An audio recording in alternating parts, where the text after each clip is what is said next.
certo? Mas as leis que vão dificultar a nossa vida, que vão tornar, como nós vimos aqui ontem, a nossa vida quase um inferno. É para ser impossível guardar o sábado, não está ainda nesse ponto. Isso vem antes do decreto. Ou seja, na medida que a igreja vai crescendo e que aqueles poucos indicadores que dizem que nós estamos já estamos dentro do reavivamento, quais são os indicadores? Simples. Pregação do sábado, pregação dos 10 mandamentos, ensino disso, reforma da saúde, reforma do sábado, firme convicção de estar recebendo o selo de Deus. Então, quanto mais a igreja se firma, quanto mais irmãos da igreja se firmarem nisso, mais pressão virá para que se firmem ainda mais. E quanto maior a pressão externa contra esses membros, mais saem de dentro da igreja e se voltam contra a igreja, porque estes que saem, eles querem o quê? Dinheiro, né? Estão na globalização, e os que ficam estão começando a abrir mão do que tiverem. Eles têm a sensação, o meu alvo é lá, não aqui. Eles sabem, não vão passar mal aqui. Ou melhor, não vão morrer à míngua. Isso nunca aconteceu. Você nunca viu um servo de Deus morrer à míngua. Pode não ter o que comer. E no último momento, isso aconteceu lá em Juí. Vou dar um pequeno testemunho aqui. O diretor da escola de Juí lá, ele tinha vários filhos, etc. E ainda tinha um que ele adotou. E um dia desses, o dinheiro dele terminou antes do mês, né? O salário terminou antes do mês, né? E aí chegou, não poder mais comprar alimento, e pensou assim, puxa, mas como é que nós vamos fazer, né? Mas Deus proverá. Esse é um homem de muita fé. E aí chegou em casa na sexta-feira, não sei que horas, de tarde, né? E tocou a campainha. Era o supermercado Cider. Eu vim entregar o rancho aqui. Mas eu não comprei nada. Não, mas está aqui, Luiz Cláudio de... Não me lembro o sobrenome dele. E eles, não, mas eu não comprei. Não, é que um irmão lá, que irmão, né? Alguém telefonou, mandou um depósito aqui e disse que é para fazer um brinde para você, e eu estou entregando aqui. Não faltou. Mas quando nós lá em casa passamos 2 anos e 8 meses sendo processados pelo Estado, a gente viu que é a mão de Deus. Aquilo só nos fortaleceu. E eu comecei a entender o sofrimento das pessoas. Precisava disso. Eu vou dizer uma coisa para vocês. Todos aqueles que querem realmente se entregar a Jesus Cristo, esperem passar por uma crise. Nós temos que cair para quebrar o nosso orgulho, nossa autossuficiência. Espere coisas assim.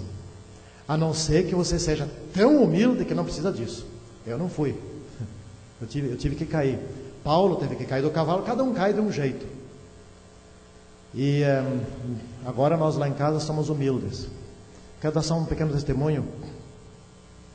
Eu não estou sugerindo isto para ninguém aqui. Esse é o meu problema. Cada um tem o seu. Um dos meus problemas foi orgulho. E não era muito. Era pouco. Então eu não fui nunca muito orgulhoso. Hoje isso está em stand-by. Hoje está liquidado por lá. Mas eu tenho que me cuidar. Esse é um dos meus pontos fracos. Aí, eu estava contando aqui que lá por 1998, 97, eu fiz uma pregação na Igreja Central de Juí. Eu tinha preparado muito e foi uma pregação bonita. E eu recebi alguns elogios na porta e um me pediu para pregar de novo, porque queria filmar isso.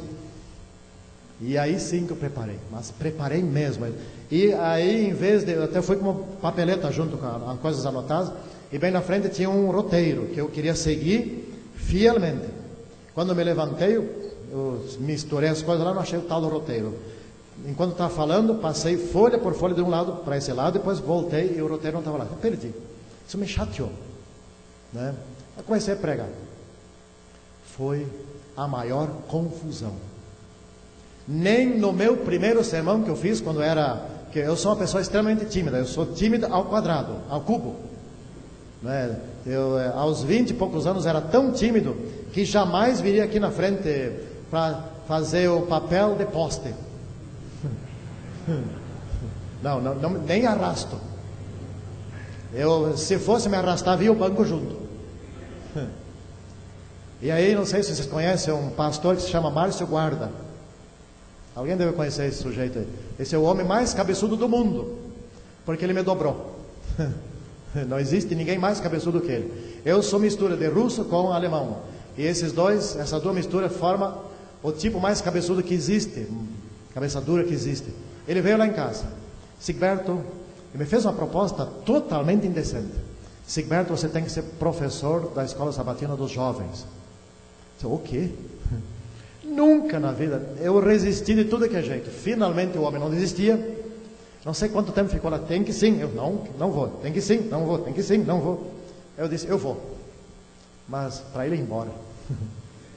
No íntimo, não vou. E não ia mesmo. E durante a semana a coisa começou. Tu disse que sim, né? Agora tu tem que ir. Aí me deu um mal-estar. Eu vou. Preparei a lição, mas estudei. Isso sempre fui um bom estudante. Estudei como nunca, sabia tudo. Me levantei naquele sábado de manhã perante aquela multidão de jovens. Ainda por cima estava a esposa dele, a senhora Vani. Estava sentada, eu e Vani, me lembro. Estava sentado bem na frente. E tinha uma outra multidão, devia ser quase 10 jovens ali sentados na minha frente. E eu levantei e sumiu o meu conhecimento. Mas o cérebro, ali que eu descobri, o cérebro é maravilhoso, a mente é maravilhosa. Funciona perfeitamente bem, desde o dia que você nasce até o dia que pela primeira vez você se levanta para falar em público. Aí nesse momento também não funciona mais nada. Eu não sabia o que fazer, não estava com a lição na mão, não sabia o assunto, não sabia o título, não sabia onde estava, nem que dia de semana, nem qual era a semana do trimestre, não sabia mais nada, nem sabia o que estava fazendo ali. E em pé, e eles me olhando, e a Vani olhando, vai. Gente, isso não é fácil. Que coisa terrível é ser tímido. É a coisa mais terrível que existe do mundo. Você está sempre suspeitando que os outros estão achando que você é desajeitado, você está mal penteado, você está mal vestido. Tudo está errado na tua vida. E todos estão olhando para você.